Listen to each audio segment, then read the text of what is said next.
Pois bem, prosseguindo no estudo dos evangelhos, estamos agora na página 69.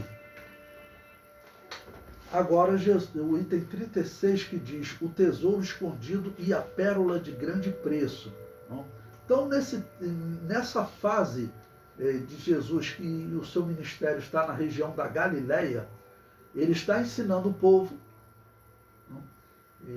com ensinos que ele não fazia na Judéia. Porque a Judéia era o centro do poder e o centro do perigo. Nós veremos mais à frente que Jesus, quando caminha para Jerusalém, e já começam a falar para ele, Herodes quer te matar. Herodes quer te matar. Herodes mata João e logo depois Herodes quer matar Jesus. Então, lá ele não tinha liberdade de ensinar. Nós veremos quando ele chega em Jerusalém, aí nós vamos para o Evangelho de João. Porque o Evangelho de João, ele relata o quê? Todos os debates, né, em Jerusalém, e os judeus criticando e reclamando e criando problema para Jesus, e Jesus respondendo eles. Aí nós vamos entrar, observe que nós quase não estamos estudando o Evangelho de João, porque o Evangelho de João é muito diferente desses três evangelhos. Lembre-se que esses três evangelhos, eles são chamados de evangelhos sinópticos, evangelhos que têm um plano comum, tá bom? Eles são muito parecidos. A maioria dos estudos aqui nós podemos ler em Mateus e Marcos, ou em Mateus e Lucas, alguns em Marcos e Lucas, e muitos em Mateus, Marcos ou Lucas. E João já vai fazer relatos diferentes, tá bom? Até porque ele foi o último a escrever, né? Então ele certamente teve a ideia, eu vou relatar coisas que eu me lembro que Mateus, Marcos e Lucas não contaram. Então o evangelho dele tem essa característica. Pois bem, então vamos ao evangelho de Mateus, capítulo 13, versículo 44, que Jesus diz: também o reino dos céus é semelhante a um tesouro escondido no campo, que um homem achou e escondeu, e pelo gozo dele vende tudo quanto tem e compra aquele campo. Outro sim, o reino dos céus é semelhante ao homem negociante que busca boas pérolas, e encontrando uma pérola de grande valor, foi e vendeu tudo quanto tinha e comprou-a. Bom, então, nesse momento aqui, Jesus está dizendo o seguinte: olha, o cristianismo é algo que, ao encontrá-lo, o homem, ele deixa tudo para trás. Tudo para trás. Ele tem que conseguir viver nesse cristianismo. Se tiver empecilho, aí Jesus Cristo disse: eu vim para causar divisão entre pai e filho. Como que nós interpretamos essa palavra de maneira correta? Depois nós vamos estudar essa palavra. Nós estamos estudando todas as palavras de Jesus, tá bom? Mas como que nós vamos estudar essa palavra?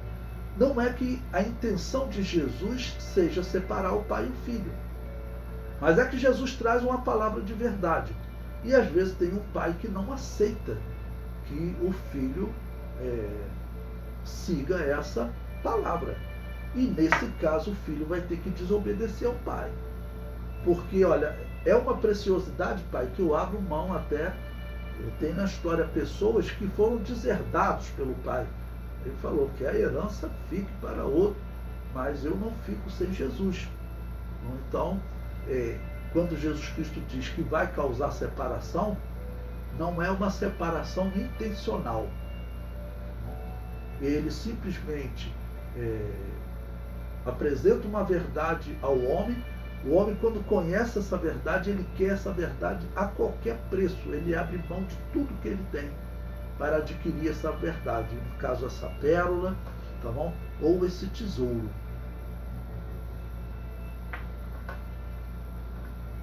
No livro eu comento: essas são as parábolas do valor do Evangelho. Essas parábolas têm a seguinte lição: o Evangelho supera em valor tudo que o homem possua nesta terra. Eu vou citar também um exemplo. Você pode pesquisar na internet, é interessante, a conversão do príncipe do Hamas. O Hamas é famoso, está aí criando guerras com Israel, e o líder do Hamas, acho que tem uns 10 anos isso, ele estava preparando o filho dele para a sucessão, né? O filho dele foi preso pelos israelitas. E lá na prisão israelita, ele pensou que iam tratá-lo como eles tratavam, por exemplo, um judeu, um cristão que fosse preso lá nas cadeias do Hamas. E lá, na cadeia do Hamas, claro, era tortura, espancava mesmo as pessoas, né? Deixava as pessoas sem alimento vários dias para ver se as pessoas denunciavam onde que está, se prendesse um soldado israelita, né? Era tortura, e para ele poder denunciar alguma coisa, né? E ele lá na cadeia judaica nunca faltou comida para ele, diariamente tinha comida. Todos que vinham, que estavam participando do julgamento, que vinham falar com ele, antes mesmo dele ir ao juiz, todos tratavam ele com educação. E ele começou a achar estranho aquilo, né? Bom, acabou que ele começou a desacreditar no Hamas, e ele acabou conhecendo a Bíblia Sagrada e se converteu ao cristianismo. Se converteu ao cristianismo. Se você vê a entrevista dele, é chocante, né? O homem largou, é um tipo de riqueza, porque vocês sabem que todos esses matadores, seja do comunismo, seja do islamismo, no caso Hamas, todos eles dizem que estão ali para fazer o bem para todos, mas todos eles, na verdade, trabalham para se enriquecer. Eu estava vendo uma reportagem, os descendentes aí do líder aqui de Cuba, o Fidel Castro, eles estavam brigando na justiça lá pela herança milionária de Fidel Castro.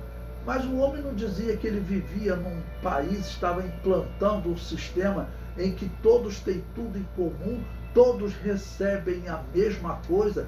Essa é a doutrina de Karl Marx. Eles disseram que estavam implantando lá, mas a história provou que, na verdade, ele estava explorando as pessoas e juntando uma riqueza imensa para eles. Estão brigando agora pela herança dele, né? Mas então o cristianismo, pegando esse exemplo desse príncipe do Hamas, aquele homem, ele conheceu uma fé verdadeira, ele largou aquilo tudo para trás, não? E nessa entrevista, se você procurar na internet, você acha. O repórter, foi a Record que fez uma entrevista com ele. O repórter perguntou para ele o que ele achava do pai dele, né? Ele fala: olha, acredite, eu desejo que o meu pai morra, porque ele mata muitas pessoas. Então, para a humanidade, é melhor que o meu pai morra, porque aquele sistema é mau. Olha, um homem fala isso do próprio pai,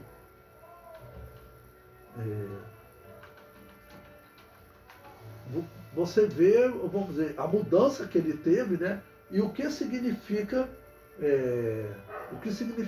esse homem falar até que é melhor o próprio pai morrer, porque ele está vendo muitas pessoas sendo mortas pelo pai. E ele fala isso, você pode procurar numa entrevista na Record, né? Uma coisa muito triste, não?